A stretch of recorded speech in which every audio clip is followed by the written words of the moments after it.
travel ko about the immigration. Um, so far talaga, never ako nagkaroon ng kahit na anong issue sa immigration dito sa Philippines, lalong-lalo na dito sa Philippines and other countries except for one.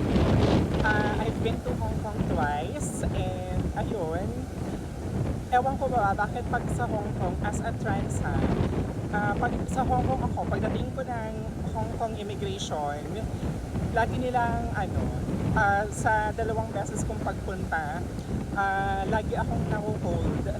And the reason for that is because parang may issue sila pag if you are trans or what they call it as lady boys.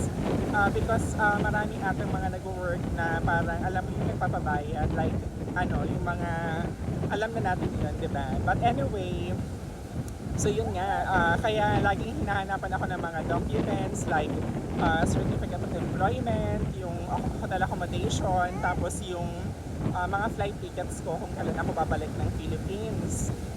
So far, para lagi naman kasi akong complete. Yung very first na pagpunta ko ng Hong Kong, doon talaga yung malala as in.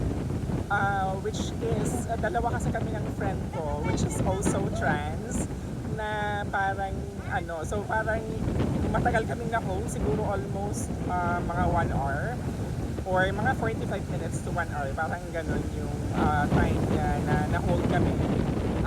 Because nga dahil doon sa pagiging alam mo na. And anyway, so yun. And then after that, kasi nung time na yun, naalala ko, it was my birthday. So tinanong din naman ako kung anong gagawin ko daw sa Hong Kong. Sabi ko, gusto ko din naman ma-celebrate, sabi ko yung birthday ko, sabi ko sa Disneyland. Tapos nakita niya, nalaman na nga kaming ticket doon sa Disneyland on my birthday. Tapos, complete din yung documents namin. And so yun, nakita nila lahat. And natugma naman yung birthday ko doon sa ticket namin. Parang yun, so parang na kaming dalawa na napalabas na kami. And then the second one, yung last kong pagpunta ng Hong Kong, which is 2024. Doon naman, na-hold ako. Pero this time, at least, parang na lang siya. Wala pa sigurong 5 minutes na release din ako. Kasi siguro nakita na nila yung record before na I've been there. And then, ayun, so far, doon na lang, pinaka-asin, sobrang bilis lang. Kasama ko din nun yung friend ko. So yun, yung friend ko nag-antayin na lang. Buti na lang hindi siya nag-antayin ng sobrang tagal. Kasi I was expecting din na baka sabi ko ma-hold na naman kami ng ilang sabi ko mga almost 1 hour. Ako pala. So anyway, ayun nga. Yun lang naman ang share her experience as trans.